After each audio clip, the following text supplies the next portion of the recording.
It's not about motivation. Winners need discipline. Wake up and win today. Discipline comes from within. Boxing King Media in association with Boxraw. Gareth A. Davies on a Friday morning. Gareth, how are you? I'm very well, Boxing King Media. How are you? I'm good. I'm good. Just recovering from the 8 or so days in Saudi, and we're back in the groove now. Another big show this weekend.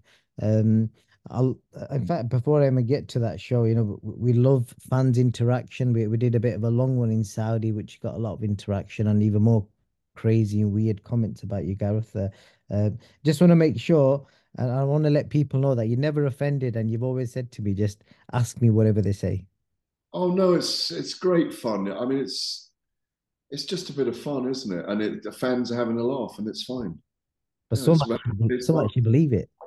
What's that? Some actually believe it. They genuinely believe like this is the life of Gareth A. Davis. Oh, it's all true, of course. It's all true. Okay. Well, I've got some for you. We'll start with these. Somebody wants to know the glasses that you're wearing, are they them comedy plastic glasses that you get from a joke shop? Yeah, £1.50 each. Yeah, I've got thousands of them. Yeah, yeah. All right. Somebody wants to know how old is actually Gareth? How old is Oh, that's too deep. that too deep? Too deep. Somebody suggested 72. Well, not far off. Not far off. No, you could take quite a lot of years off that, actually. But yeah. Put it Okay. this way, I think I'm 10 years older than you. Okay. Okay, good stuff. Gareth is a type of guy who gets recognized as Bono more than Bono himself. That's probably true. But I think I've got more hair than Bono, to be fair.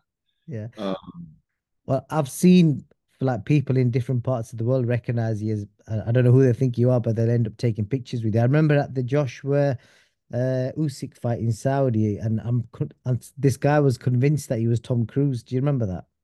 no, I don't remember that. Yeah, No. well, I remember it, and they were taking pictures with you. You must have had it, people in different parts of the world taking pictures with you. I've seen it everywhere. Yeah, it's great fun. It's just it's a pleasure and a privilege and an honor because people are just being kind, basically. Gareth is the type of guy to ask for throwaway clothes at the petrol station. Do they do throwaway clothes at the petrol station? I I don't didn't even, know. I now will be asking. Yes. okay. Gareth's been through the desert on a horse with no name. He said it felt so good to be out of the rain in the desert. He said you can't remember your name because there ain't no one for you to give you no pain. It's a great track. Is that a song? I don't even know. Yeah. Is it? What song is it? Uh, I, Desert out of the rain. I don't Uh, know what song that is. it is. God, I can't think right now. Well, this one's borderline strange and weird, but I'm going to say it anyway. I think the comparison is with the manager Joachim Low. I hope I said his name right. Hello. Yeah. There's a few viral videos of something that he did a while ago. Do you remember? No, I don't know. No.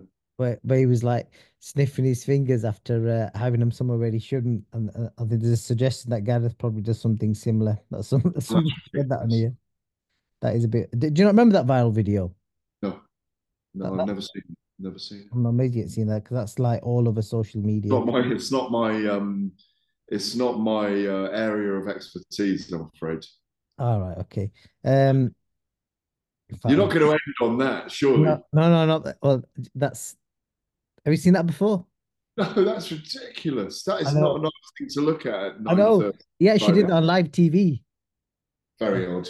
that is strange. Poor Joachim Low, he must have had something very wrong going on that day. Yeah. So In the desert with it the doesn't get any more extreme than that. So I'm going to leave it at that for this week, Gareth, and we'll jump onto the boxing Just give me stuff. those lyrics again. Okay, it's annoying me now which song it is. Okay, it said Garrett's been through. Hold on, been through the desert on a horse with no name. Right, right. So being on a horse, been through the desert on a horse with no name. It felt so good to be out of the rain. Been through the desert on a horse with no name.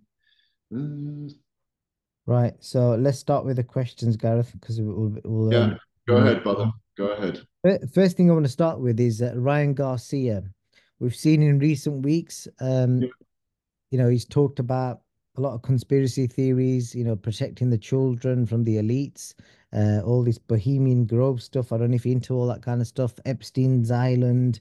Um, his recent one, he's been going on about Prime, how Prime's killing children and how, it should be taken off the shelves, etc. Um, Everything seems to be centered around protecting children from people in power, in short. Obviously, he's been in camp. So I don't know what do you think? Because obviously, there's people out there thinking he's got mental health issues, he's on drugs, but I've seen that he's in camp with Derek James. Surely a man of Derek James's like stature and experience, if felt that his fighter is on drugs or mentally unstable for the biggest fight of his life, surely he'd pull him out. Yeah, he would. I mean, he's being very zany at the moment. There's no question about it. And I think there's been a lot of speculation and conjecture around where he is mentally. And there's a lot of people mooching around inside his head, and being psychologists or psychotherapists and giving their opinions on where he is mentally. But he looks a little bit ragged to me sometimes. I've been watching him myself.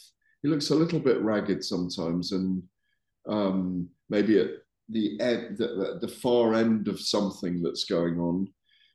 Like I say, the content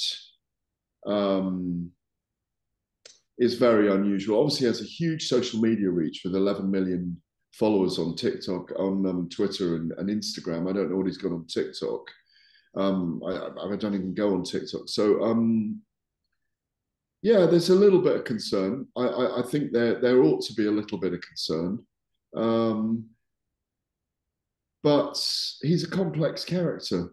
We know that he's had issues in the past and stepped away from the sport for 8 months, wasn't it? At some point. What did you just scratch then? Your face. Good. Just keep it to that.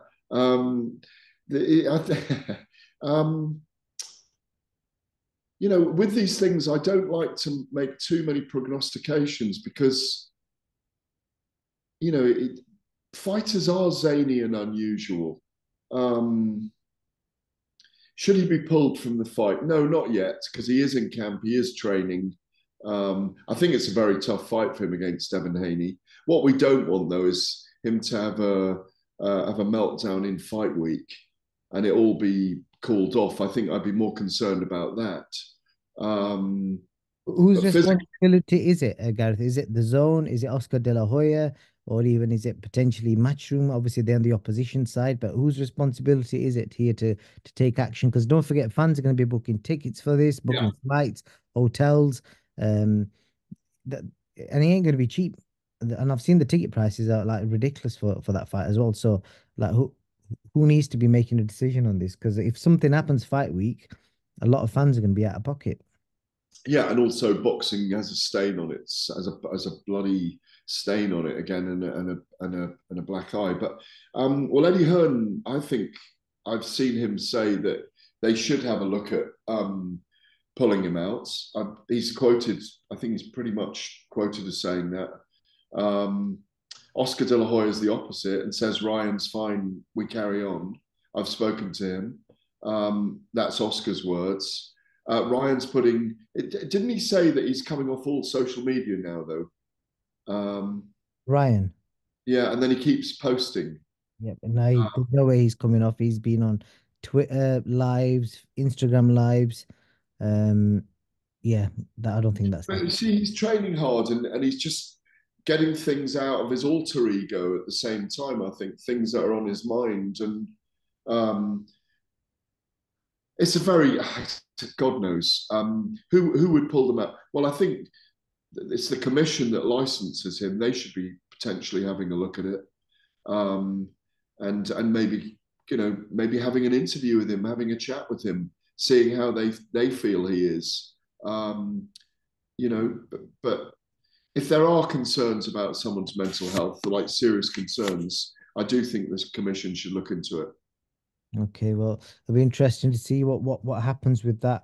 We'll move on to the other subject I want to speak to you about is Chris Eubank Jr. It was kind of leaked yesterday that apparently he's a free agent. Apparently nothing's come from Wasserman, nothing's come from Chris directly himself, but we saw last week there was rumors that he's fighting Crawford. So someone is leaking things out from whether it's his team or people around him, I don't know. But what do you make of all that? This Well, I Crawford. like the fights. I like the fights because he's a bigger guy than Terence Crawford. I think it's a fight that would sell very well in the UK. I see it as a UK fight. I don't know if it's got Saudi involvement. I think Terence is, what is he now? Is he with PBC? He's a free agent as well. He's a free agent as well, so they can do it wherever they want to. But it's a really good fight because Chris Eubank is the bigger man. You know, it's the Marvin Hagler, Sugar Ray Leonard weight differential, isn't it? So I do like it. It came out of the blue, a little bit like Conor Benn and Manny Pacquiao, to be honest. But I don't know if that's actually got legs or not. You know, it was a very odd moment. You and I were actually doing an interview at the time, I think, or just about to do an interview Yep. in Saudi Arabia, in the amphitheater in Greece, in the Boulevard City. Boulevard City, yeah, Boulevard City. So I don't know. I mean, again, big fights are being made at the moment. There's a few curveballs out there as well, obviously, with Mike Tyson and Jake Paul. I mean, that came out of nowhere. But I do see Chris Eubank Jr. and Terence Crawford as having legs. It'll do decent numbers. And I fancy Terence to win that. What about the fact that he's left Wasserman allegedly? Again, this isn't confirmed. Have you heard anything from the industry? No, I haven't. Should we text Calla now? Ask him. I've been trying to get an interview with him, so I don't know if he'll reach out and clarify that. But obviously, we've not seen anything being corrected. Obviously, no, like, obviously, you might have an insight into how contracts work. Obviously, they were trying to negotiate the Conor Benn fight, and I assume he was under contract. So, do you reckon his contract may have like fizzled out and ran out? Yeah, it might have ended. But I mean, really, um, you know, he's at the tail end of his career, and we've noticed it in historically. Hmm. Um, you know, Nassim Hamed, Amir Khan, Ricky Hatton Promotions, Khan Promotions, Nazim Hamed Promotions. Or towards the end, um, these guys almost self-promoted. Hmm. Um, Well, people might be wondering why fighters do that, and I've got a bit of an insight on that. And I don't know if you're aware, Gareth, but if a fighter does a co-promotion and they become part of the promotion, they also get to know what the full figures on the table are. Um, yeah, they will know fully what the TV company is willing to pay, what the gate receipts are, everything basically. But if they're not self-promoted, they will get them figures from a promoter. And I'm not saying they do this, but there's times where stories where promoters may not fully tell them what is on the table type of thing. So I think that's the element a lot of fighters that's why they do it. So whilst you're finding that out, where well, I've just got a message. where would Chris go? Because he's been with Matchroom, we've seen him with Wasserman now. I think was he with Frank early part of his career? I remember seeing him He on Box Nation.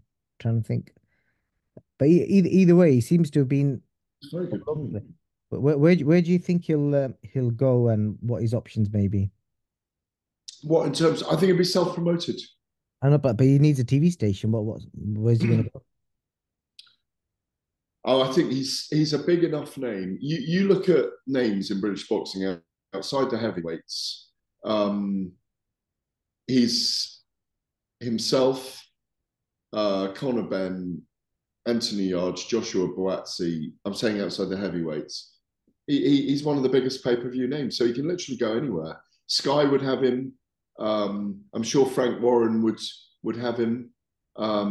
Queens Eubank would be a good addition to any of the Saudi Arabian cards. He brings numbers. He's a big seller. He doesn't bring a huge fan base, but he brings a big draw. He doesn't bring a big fan base to the arena, but he is a big draw. He is a big draw.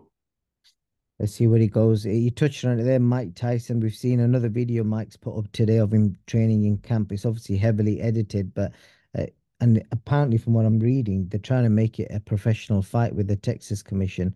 What do you make of that? Well, look, Mike's 57. It's a big difference between 27 and 57. I don't think they want to do an exhibition. We all want to see Mike Tyson beat up the upstart kid and knock him out. But, you know, the power's still there, but the reflexes won't be there anymore. My housekeeper's just arrived. Those that watch these videos know that my housekeeper comes. Wish I had how expensive is it having a housekeeper, Gareth? No, that's not. No, it's just because the noise. We'll get sidetracked. Let's stay on how expensive it is for boxers. Look, I think a lot of people are going to be unhappy about it. A lot of boxing purists are unhappy about Mike Tyson fighting. It's a money fight at the end of the day. It's the most famous living boxer against the most famous YouTuber who's come into combat sports. It's brilliant marketing in marketing terms, but a lot of people will be unhappy if Mike Tyson is hurt or damaged by Jake Paul, because this man who is an icon for so many, who inspired so many, who is an inspirational figure, that, you know, his legacy could be damaged by this. But look, if Mike wants to do this and he wants to earn money, I wouldn't have anything negative to say about him. I just don't want him to get hurt. If it is a genuinely full-on fight and Mike does a proper 3-4 month camp for this fight, can you see Mike Tyson beating Jake Paul? Do you give him any chance? I see him beating Jake Paul, but because you think about Mike on the pads and how destructive he still looks with Rafael Cordeiro at MMA Kings. But that's him on the pads doing that. He's 57. And we were talking about age earlier. I know what that age feels like. So it's a tough ask. But we're in this moment in combat sports where we're having these crossover fights. It won't last that long. I mean, I might have even said to you, either on or off record, I suspected Jake Paul was going to call for the KSI fight, because that's the one he should be having.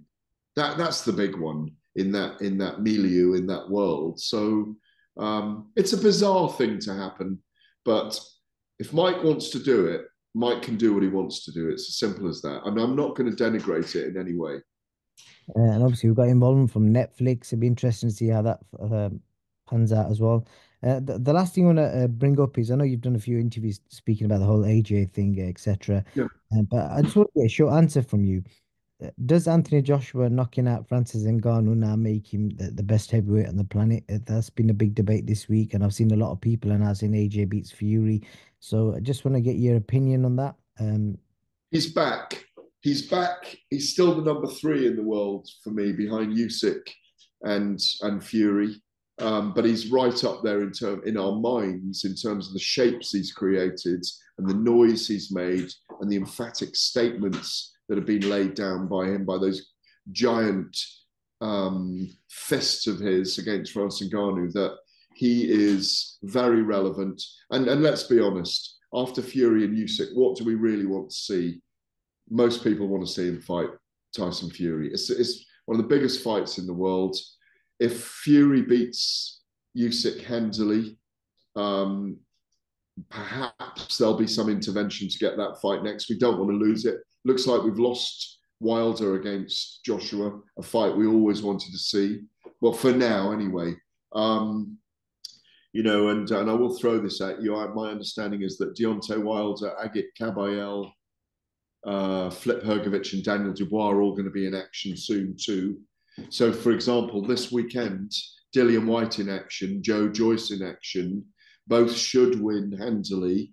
Those two added to the Super League heavyweight mix in Saudi Arabia may prove important for Anthony Joshua in the interim. Let's say if Fury and Usyk have a very close draw, controversial decision. So, you know, Joshua's a major player again. But I think most of us would love to see Joshua and Fury now. It feels like the time's right. And I just wonder if Fury beats Usyk handily, whether they will ask him to step aside and come back and face the winner. You know, they have the wherewithal to pay him handily to step aside as well. Let's see what happens. I don't know how much you know about Cash Ali, but do you give him any chance of causing an upset? Yeah, I do indeed. He highlighted that. Boxing. It's heavyweight boxing. Joe Joyce has just suffered 2 defeats. You know, he's 37-ish. Cash, I saw that, watched the weigh-in yesterday. Not the weigh-in, the face-offs yesterday. Yeah, I give him some chance. He's a heavyweight, so one punch can change anything. And Joe's just been knocked out against Zhili Zhang. And, you know, his confidence will have been dented by that.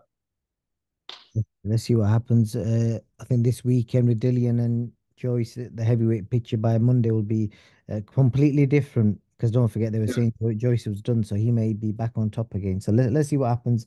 Gareth, appreciate your time, and we'll catch up next week. I got a question for you. Where can discipline take you? Discipline points you towards your goals.